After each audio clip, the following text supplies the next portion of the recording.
வணக்கம். இன்னும் பத்திரிகைகளோடு சந்திப்பதில் மகிழ்ச்சி. என்றும் தாயகத்திலிருந்து வெளியாகி இருக்கும் உதயன் விளம்பர தினக்குரல் மற்றும் இளநாடு பத்திரிகைகளோடு உங்களை சந்திக்கப் போகின்றோம். இன்று 13ஆம் தேதி மார்ச் மாதம் 2025ஆம் ஆண்டு வியாழக்கிழமை. இந்த நாள் உங்கள் எல்லோருக்குமே பாதுகாப்பான இனிய நல்லதொரு நாளாக அமையட்டும். இலங்கையை பொறுத்தவரையிலே பல்வேறு விடயங்கள் தொடர்ச்சியாக ஆச்சரியப்படத்தக்க விதத்தில் இருக்கிறது, அல்லது இதை ஆச்சரியம் என்று சொல்வதற்கு மேலாக அச்சப்படும் வகையிலும் சில விடயங்கள் இருக்கிறது. திடீரென சில விடயங்கள் அதிகரித்து செல்வதை பார்க்க முடிகிறது. இதன் பின்னணியில் யாராவது இருக்கிறார்களா என்கின்ற கோணத்திலே உரியவர்கள் விசாரிக்க வேண்டிய கட்டாயத்தில் இருக்கிறார்கள். காரணம், கடந்த காலங்களிலே அரசுகள் தங்களுடைய அரசை மாற்றிக்கொள்வதற்கு அல்லது தங்களுடைய அரசை அமைத்து கொள்வதற்காக உயிர்த்த ஞாயிறு தாக்குதலை ஏற்படுத்தி கொண்டார்கள் என்கின்ற ஒரு குற்றச்சாட்டு இருக்கிறது.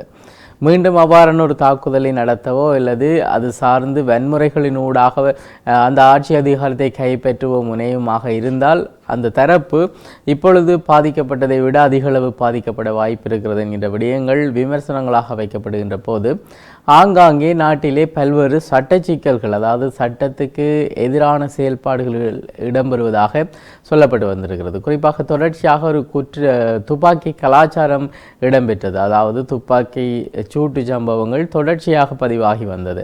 திடீரென இப்பொழுது பார்க்கின்ற போது வன்புணர்வு சம்பவங்கள் அதிக அளவிலே பார்க்க முடிகிறது.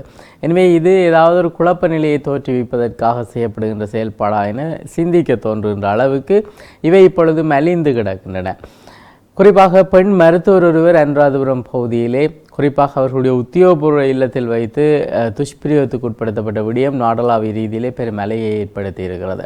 அது குறித்து முக்கியஸ்தர்கள் அந்த இடத்துக்கு சென்று ஆராய்ந்திருக்கிறார்கள். உடனடியாகவே அந்த நபர் கைது செய்யப்பட்டும் இருக்கிறார். எனவே அவை சார்ந்த விடயங்கள் இன்றைய பத்திரிகைகளிலே விரிவாக தரப்பட்டிருக்கின்றன. மீண்டும் பொருளாதார நெருக்கடிக்குள் இலங்கை விழக்கூடிய அபாயம் இருப்பதான விடயங்கள் சொல்லப்பட்டிருக்கிறது. IMFின் பிடிக்குள் இருப்பது நல்லதல்ல என்கின்ற விடயங்கள் சொல்லப்பட்டிருக்கின்றன. அவற்றை என்று நாங்கள் விரிவாக பார்க்க இருக்கிறோம். அதே நேரத்திலே வைத்தியர்கள் நாடளாவிய ரீதியிலே செய்யக்கூடிய இந்த போராட்டம், குறிப்பாக வைத்தியர்களுடைய பாதுகாப்பு குறித்து அவர்கள் தங்களுடைய அதிருப்தியை வெளியிட்டு இப்பொழுது போராடி வருகிறார்கள். இதனால் வைத்தியர்கள் இவ்வாறு போராடுகின்ற காரணங்களால் நோயாளர்கள் அவதிப்படுகின்ற விடயங்களும் இடம்பெற்று கொண்டிருக்கிறது. இதே நேரத்திலே இலங்கையை பொறுத்தவரையிலே பௌத்தம் என்கின்ற ஒரு விடயத்தை வைத்துக்கொண்டு நில ஆக்கிரமிப்பை செய்கின்ற விடயங்களும் தொடர்கிறது. அதன் அடிப்படையாக திஸ்ஸவிகாரை காணி தொடர்பான விடயங்கள் நேற்றைய பத்திரிகைகளில் நாங்கள் மிக பிரதானமாக பார்த்த விடயம், நியாயமான தீர்வு வழங்கப்படும் என அரசு சொல்லியிருக்கிறது. அந்த காணியை நேரில் சென்று பார்த்து நியாயமான தீர்வை வழங்குவோம் என அரசு சொல்லியிருக்கக்கூடிய நிலையில் நேற்றைய தினமும் போராட்டம் இடம்பெற்றிருக்கிறது. அதே இன்றைய உதயன் பத்திரிகையின் தலைப்பு செய்தியாகவும் தரப்பட்டிருக்கிறது. அதாவது, திஸ்ஸவிகாரை காணி எங்களின் பூர்வீக நிலம், பொதுமக்கள் பெருமளவில் திரண்டு தைட்டியில் நேற்றும் ஆர்ப்பாட்டம் என்கின்ற விடயமாக அந்த செய்தி விரிந்து சொல்கிறது. அதாவது, யாழ்ப்பாணம் தைட்டியில் சட்டவிரோதமாக அமைக்கப்பட்டுள்ள திஸ்ஸவிகாரை காணி எங்களுடைய பூர்வீக நிலம், அதனால் அதனை எங்களிடம் ஒப்படைக்க வேண்டும் என்று வலியுறுத்தி பொதுமக்கள் நேற்று போராட்டத்தில் ஈடுபட்டனர் என அந்த செய்தியில் சொல்லப்பட்டிருக்கிறது. முன்பக்க செய்திகளிலே காடுகளை காத்தவர்கள் புலிகள் தான் என்கின்ற ஒரு தலைப்போடு செய்திகளை பார்க்க முடிகிறது. குறிப்பாக இதனை நாடாளுமன்ற உறுப்பினர் ஒருவர் தெரிவித்திருக்கிறார். அதே நேரத்திலே யாழ் மாவட்ட செயலக சுதந்திர தின செலவுகளை வழங்குவதிலே பின்னடிப்பு என்கின்ற விடயம் சொல்லப்பட்டிருக்கிறது. மேலும் அந்த விடயத்தை, அதாவது காடுகளை பாதுகாத்த விடயத்தை தெரிவித்திருப்பவர் ரவிகரன் அவர்கள் நாடாளுமன்றத்தில் வைத்து தெரிவித்திருக்கிறார். வன்னி பெருநிலப்பரப்பு எப்போதும் காடுகளை அதிகமாக கொண்ட நிலப்பரப்பாக காணப்படுகிறது. அங்குள்ள மக்களின் வாழ்வு தொன்று தொட்டு இயற்கையோடு இணைந்த ஒன்றாகவே காணப்படுகிறது. இங்குள்ள மக்கள் என்றும் இயற்கையோடு முரண்பட்டதில்லை, காடுகளை அழித்ததில்லை. 2009ஆம் ஆண்டு வரை வெட்டப்பட்ட மரக்குற்றிகளால் நிரப்பப்பட்ட கனரக வாகனங்களும் வீதியால் சென்றதை நாம் கண்டதில்லை என அவர் தெரிவித்திருக்கிறார். இதே நேரத்திலே சுதந்திர தின செலவுகள் தொடர்பாக அதனை வெளிப்படுத்துவதிலே பின்னடிப்பு செய்யப்படுகின்ற விடயங்கள் தொடர்பாக இன்றைய பத்திரிகைகளிலே பார்க்க முடிகிறது. அதே போல ஜனாதிபதி அனுரவின் போக்குவரத்து செலவு விவரத்தை வழங்குவதற்கு பின்னடிப்பு என சொல்லப்பட்டிருக்கிறது. பாதுகாப்புக்கு அச்சுறுத்தல் காரணங்களால் இந்த விடயங்கள் வெளிப்படுத்த முடியாமல் இருப்பதாக சொல்லப்பட்டிருக்கிறது.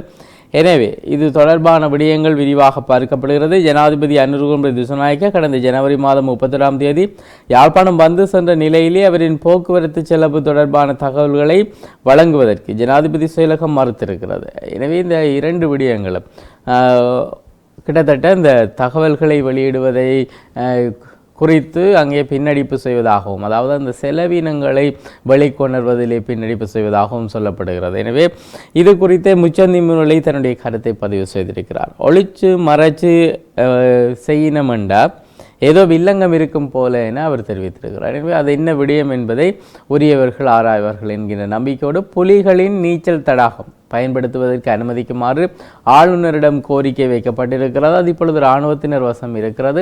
இந்த நீச்சல் தடாகத்தை இளைஞர்களுக்குரிய விளையாட்டு பயிற்சியை ஊக்குவிப்பதற்கு, நீச்சல் பயிற்சியை வழங்குவதற்கு அதனை பெற்று தரலாம் என்கிற விடயங்கள் ஆளுநரிடம் சொல்லப்பட்டிருக்கிறது. பார்க்கலாம் என்ன விடயங்கள் நடக்கும் என. அனுராதபுரம் மருத்துவமனையின் பெண் மருத்துவர் துஷ்பிரயோகம் பிடிபட்டார், முன்னாள் சிப்பா என்கிற விடயம் சொல்லப்படுகிறது. அண்மையில் இடம்பெற்றிருக்கக்கூடிய கனமுல சஞ்சீவவுடைய கொலையாக இருக்கலாம், அதற்கு முன்னதாக இடம்பெற்றிருக்கக்கூடிய கொலைகளாக இருக்கலாம். இதில் கைது செய்யப்பட்டவர்கள் முன்னாள் இராணுவ சிப்பாய்கள், போலீசார் என இவ்வாறு முப்படையில் இருக்கக்கூடியவர்களே அதிகளவாக குற்ற பின்னணியில் இருக்கிறார்கள். எனவே இந்த விடயங்களும் உன்னிப்பாக அவதானிக்கப்பட வேண்டிய விடயங்கள். கொக்குவிலே வாழ்வெட்டு 4 விளக்கமறியல் என்கிற செய்திகள் தரப்பட்டிருக்கின்றன. அதீத எரிபொருள் பாவனை, அங்கஜன் மீதும் விசாரணை நாடாளுமன்றத்திலே வலியுறுத்தப்பட்டிருக்கிறது. தமது பதவி காலத்திலே அளவுக்கு அதிகமான எரிபொருளை பெற்றுக்கொண்ட குற்றச்சாட்டிலே நாடாளுமன்ற உறுப்பினர், முன்னாள் நாடாளுமன்ற உறுப்பினர் அல்லது நாடாளுமன்ற குழுக்களின் முன்னாள் துணைத் தலைவராக இருக்கக்கூடிய அங்கஜன் ராமநாதனுக்கு எதிராகவும் விசாரணைகள் மேற்கொள்ளப்படுவதாக சொல்லப்பட்டிருக்கிறது. எனவே அவர் தன்னுடைய காலத்திலே கிட்டத்தட்ட 7 மில்லியன் ரூபா, அதாவது 70 லட்சம் ரூபாவுக்கு எரிபொருளை பயன்படுத்தியதாக சொல்லப்படுகிறது. இதே நேரத்திலே விபத்திலே முதியவர் உயிரிழப்பு என்கிற விடயம் தரப்பட்டிருக்கிறது. பாலியல் துஷ்பிரத்துக்குள்ளான பெண் மருத்துவருக்கு நீதி கோரி மருத்துவர்கள் நேற்று போர் வடக்கிலும் முன்னெடுப்பு என்கின்ற விடயம் சொல்லப்பட்டிருக்கிறது. தபால் விண்ணப்பம் ஏற்பு காலம் நீடிப்பு என்கின்ற செய்திகள் சொல்லப்பட்டிருக்கின்றன. அதாவது உள்ளூராட்சி தேர்தலுக்கான தபால் மூல வாக்களிப்புக்கான விண்ணப்பங்களை ஏற்கும் காலம் நீடிக்கப்பட்டிருப்பதாக அந்த செய்தியில் சொல்லப்பட்டிருக்கிறது. காற்றாலை ஒப்பந்தம் மாற்றங்களுக்கு இடமில்லை, அதானி விடாப்பிடி என்கின்ற செய்தி சொல்லப்பட்டிருக்கிறது. கச்சதீவு பெருவிழா ஏற்பாடுகள் முழுமை என்கின்ற விடயங்கள் தரப்பட்டிருக்கின்றன. ஜனாதிபதி அனுரவின் போக்குவரத்து செலவு விபரத்தை வழங்குவதற்கு பின்னடிப்பு என்கின்ற விடயம் நாங்கள் பார்த்த விடயம். காங்கேசந்துறை ரயில் நிலைய அதிபராக தேவராஜ சர்மா என்கின்ற விடயம் சொல்லப்பட்டிருக்கிறது. இன்றைய உதயன் பத்திரிகையினுடைய முன்பக்க செய்திகள். உட்பக்க செய்திகளிலே அதானி விவகாரத்திலே அரசு ஒரே நிலைப்பாடு, அமைச்சரவை பேச்சாளர் தெரிவித்திருக்கிறார். அதானி தொடர்பிலே அரசாங்கத்தின் நிலைப்பாட்டிலே எந்த மாற்றமும் இல்லை. மக்களுக்கு சுமையாக அமையும் வேலை திட்டங்கள் ஒருபோதும் ஏற்றுக்கொள்ளப்படாது. பொருத்தமான வேலை திட்டங்களை அதானி முன்வைத்தால் அவை தொடர்பாக ஆராயப்படும் என்று அமைச்சரவை பேச்சாளர் நலிந்த ஜேதிச தெரிவித்திருக்கக்கூடிய விடயமாக அந்த செய்தி அமைய பெற்றிருக்கிறது. அதே நேரத்திலே தமிழரசில் இருந்து விலகிய காண்டீபன் என்கின்ற விடயம் சொல்லப்பட்டிருக்கிறது. இலங்கை தமிழரசு கட்சியின் மண்முனை தென் எரிவில் பற்று பிரதேச சபையின் முன்னாள் உறுப்பினர் சி காண்டீபன் அந்த கட்சியிலிருந்து விலகுவதாக தெரிவித்திருக்கிறார். கடந்த 2018ஆம் ஆண்டு இடம்பெற்ற உள்ளூராட்சி சபை தேர்தலிலே எரிவில் வட்டாரத்திலே போட்டியிட்டு அளிக்கப்பட்ட வாக்குகளிலே 50% அதிகமான மக்கள் ஆணையை அவர் பெற்ற சிறந்த முறையிலே மக்களுக்கு சேவை ஆற்றி வந்தவராகவும் அவர் சொல்லப்படுகிறார்.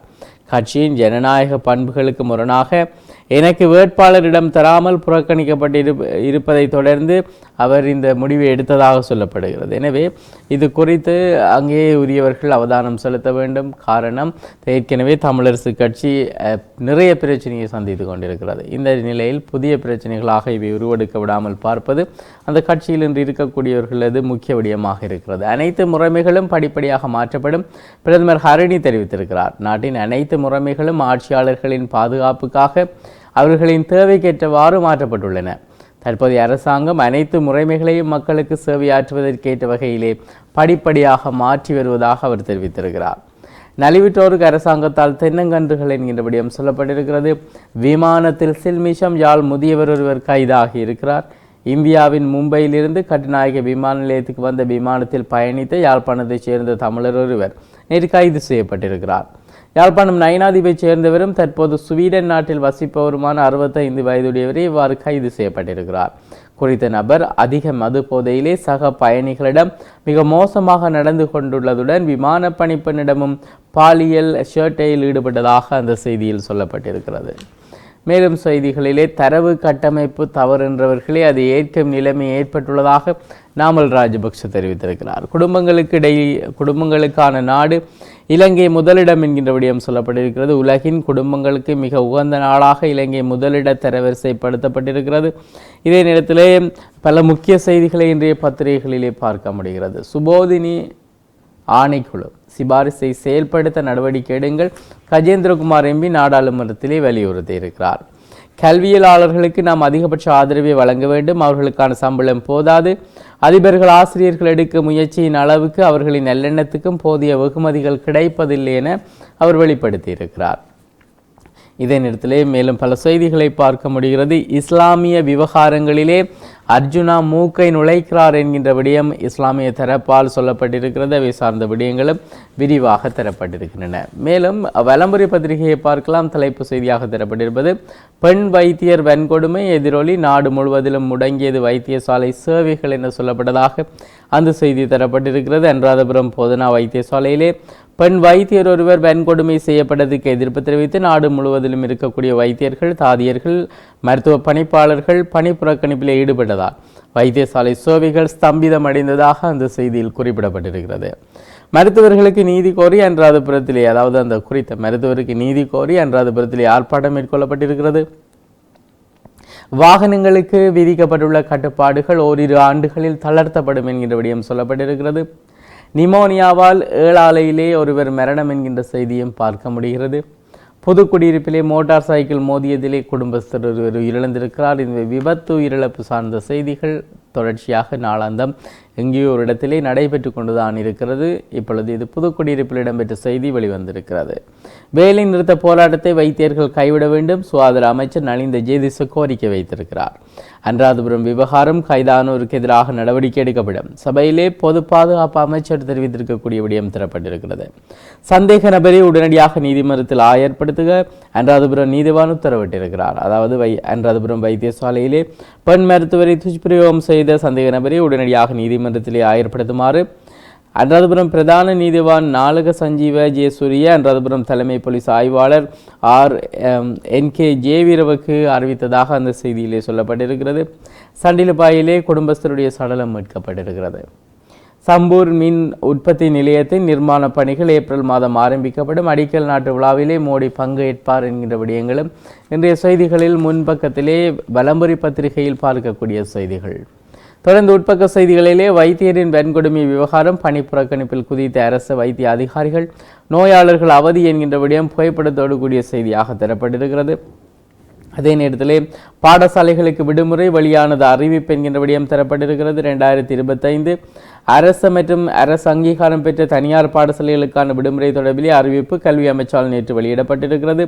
இதன்படி பாடசாலைகளின் முதலாம் தவணை முதல் கட்டம் எதிர்வரும் 14ஆம் தேதியுடன் முடிவடைவதாக அந்த செய்தியில் சொல்லப்பட்டிருக்கிறது. அதோடு முதலாம் தவணையின் 2ஆம் கட்டம் ஏப்ரல் 1ஆம் தேதி செவ்வாய்க்கிழமை பாடசாலைகள் செயற்பாடு மீள ஆரம்பிக்கப்படும் எனவும் சொல்லப்பட்டிருக்கிறது.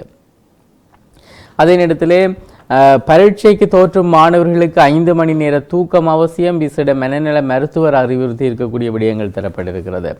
திருமண பந்தத்திலிருந்து பிரிவதாக ஹிருணிகா அறிவித்திருக்கிறார். அதாவது முன்னாள் பாராளுமன்ற உறுப்பினர் ஹிருணிகா பிரேமச்சந்திர அவர்களுடைய மகளாக இருக்கிறார். எனவே அவர் தொடர்ச்சியாக இந்த வாழ்க்கையிலே போராட்டங்களை சந்தித்து வருகிறார்.